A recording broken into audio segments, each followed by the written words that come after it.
Demi Allah kami katakan, dari 4 kitab tafsir ini semuanya satu kata dalam menafsirkan ayat ini, dan tidak ada ikhtilaf, perbedaan pendapat di kalangan para ahli tafsir. Semua mengatakan yang dimaksud dengan ghad di sini yaumul qiyamah. Yaumul qiyamah. Tibanya hari kiamat.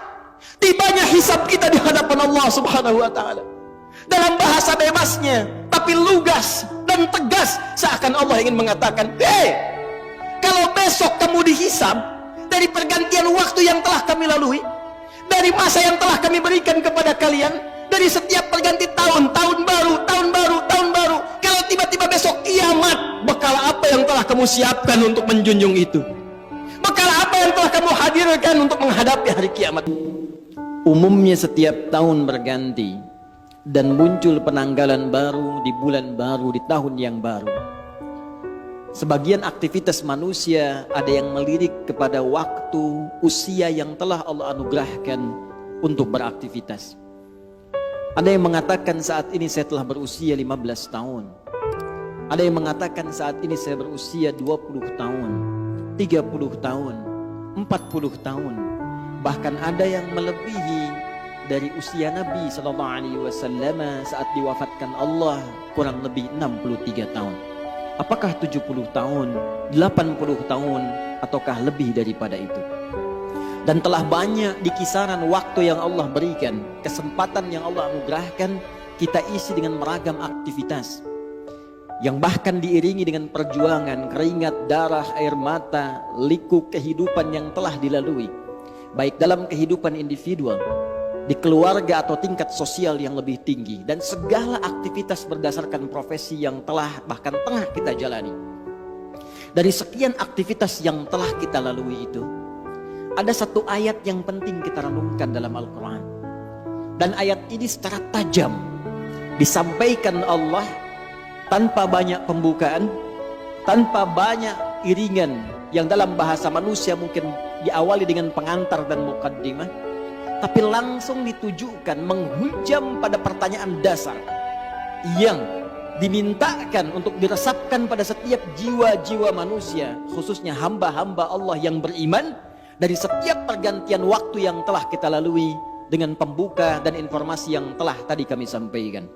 Quran surah ke-59 Al-Hasyr di ayat yang ke-18. Allah Subhanahu wa taala berfirman, "Ya ayyuhalladzina amanu taqullaha wal tanzur nafsum ma qaddamat lighad wattaqullaha innallaha khabirum bima ta'malun." Hadirin, ayat ini dibuka dengan tegas oleh Allah Subhanahu wa taala untuk menghunjamkan sebuah pesan yang dalam, khususnya ditujukan pada orang-orang yang telah menyatakan dirinya beriman kepada Allah Subhanahu wa taala. Dan berbahagianya kita semua, insya Allah, kita yang hadir di masjid ini, baik di area dalamnya, di luarannya, sekitarannya, insya Allah kita termasuk dalam golongan orang-orang beriman. Karena panggilan Jumat dibuka dengan panggilan iman. Quran surah ke-62 Al-Jumu'ah dengan namanya di ayat yang ke-9 itu. Ya ayyuhalladzina amanu idza nudiya lis-salati min yaumil jumu'ati fas'au ila dzikrillah. Panggilan Jumat dibuka dengan kalimat iman. Hei seluruh orang-orang yang telah menyatakan dirinya beriman kepada Allah Subhanahu wa taala, jika telah tiba seruan untuk menunaikan salat Jumat di hari Jumat itu, maka bergegaslah Anda untuk berzikir. Ingat, persiapkan diri Anda untuk menunaikan Jumat dengan sempurna. Jadi berbahagialah ketika kita hadir datang di Jumat ini. Bersyukurlah kepada Allah karena iman kita masih diakui oleh Allah Subhanahu wa taala. Iman kita masih merespon panggilan Allah Subhanahu wa taala. Dari sekian hamba-hamba Allah, bahkan yang mengatakan dirinya beriman sampai Jumat ini, kita yang terpilih dan berada di masjid ini. Belum tentu orang yang mengatakan dirinya beriman kemudian bisa mudah untuk menunaikan ibadah Jumat ini. Tapi dari syukur yang kita dapatkan ini, hadirin sekalian, kembali kita dipanggil, disentuh dengan iman kita ini dalam ayat yang tegas Allah sampaikan di Quran surah ke-59 ayat 18 ini. Ya ayyuhalladzina amanu, kalau kita tarik ke dalam suasana Jumat saat ini, hei jamaah-jamaah Jumat yang telah datang dengan panggilan iman itu, hei kalian yang telah menyatakan dirinya beriman kepada Allah Subhanahu wa taala, bahkan dibuka dengan huruf ya, disebutkan 360 kali dalam Al-Qur'an. Huruf ya, harfun nida, itu digunakan untuk memanggil seluruh jarak yang ada. Nidaul qarib, nidaul mutawassit, nidaul ba'id. Ada 14 huruf nida dalam bahasa Arab. Ada a, ada ya, ada aya, ada wa, dan sebagainya. Tapi di Al-Quran hanya satu yang disebutkan, ya, karena huruf ya itu bisa mencakup seluruh fungsi panggilan dalam bahasa Arab. Dekat, menengah, jauh. Kalau disandingkan dengan kata iman, ya ayyuhalladzina amanu, seakan Allah ingin mengatakan, hei seluruh pemilik iman tanpa kecuali. Alladzina disebutkan 1080 kali dalam Al-Quran, mencakup seluruh kalangan tanpa kecuali, besar, kecil, tua, muda, sepanjang dia merasakan dan mengakui dia punya iman. Kata Allah, hei para pemilik iman, yang mungkin diantara kalian kualitas imannya beda-beda.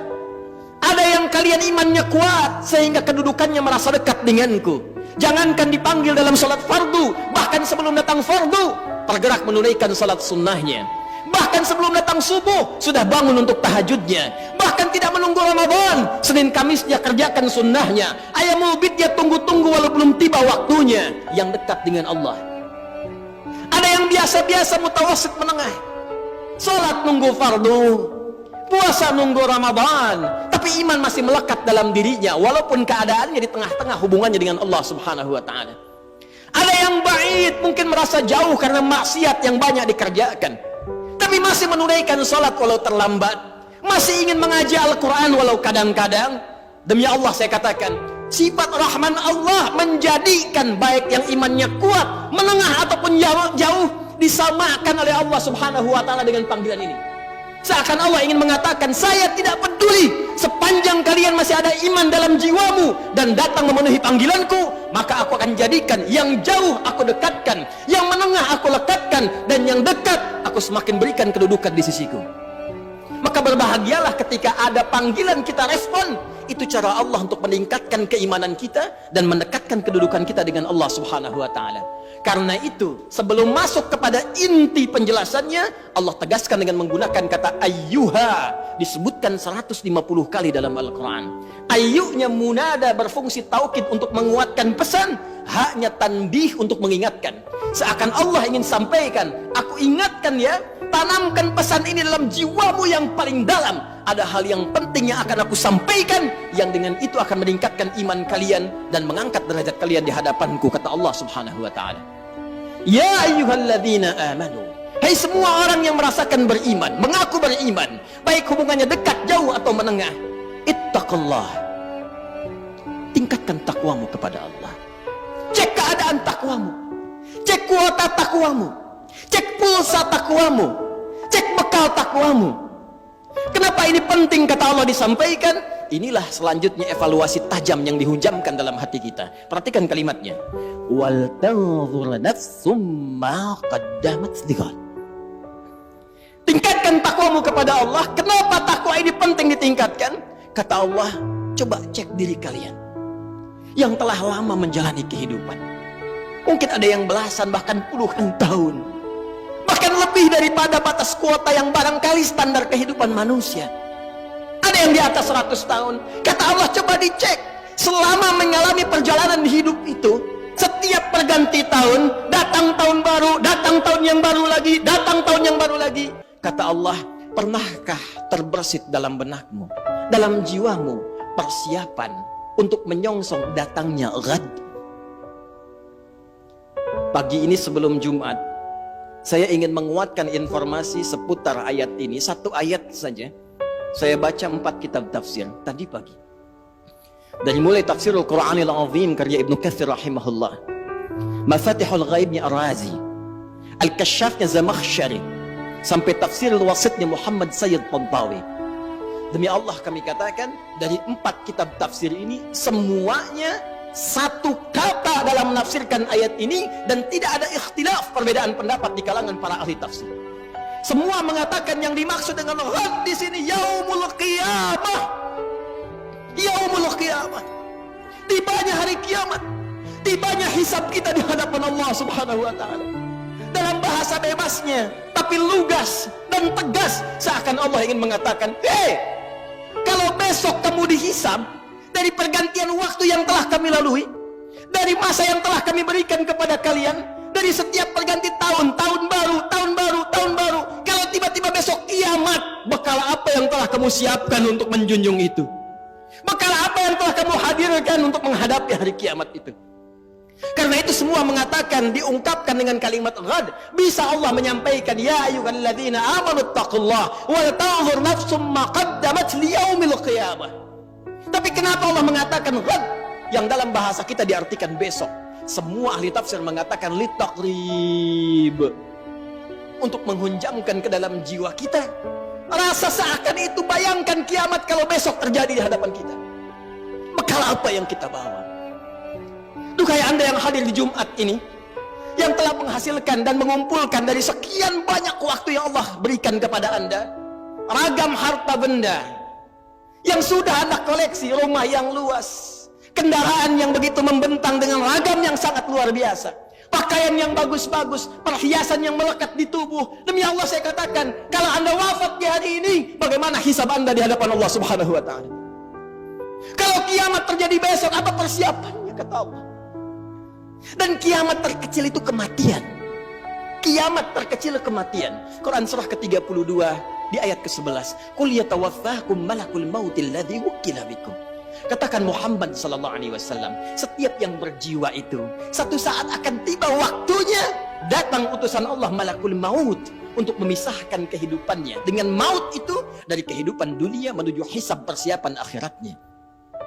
Dan semua ulama sepakat kiamat terkecil. Kiamat kecil itu ya kematian. Jadi kalau kita kembalikan pada diri kita, para ulama selalu mengajak kita untuk bermuhasabah. Jangankan datang tahun baru, ganti tahun lagi, ganti hari lagi, setiap hari. Ayat ini mengatakan, kalau Anda wafat besok, persiapannya apa?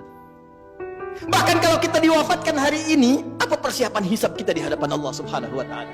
Karena itu yang paling menarik, untuk menghunjamkan renungan ini dalam jiwa kita, Allah menyebutkan kalimatnya langsung dengan menggunakan kata nafsun, dan bentuknya tidak menggunakan alif lam. Wal tanzur nafsum ma qaddamat lighad. Kalimat nafsunnya tidak menggunakan alif lam, nakirah. Kata para ulama tafsir, kalimatnya tidak menggunakan alif lam untuk memberikan kesan dan pesan kepada kita.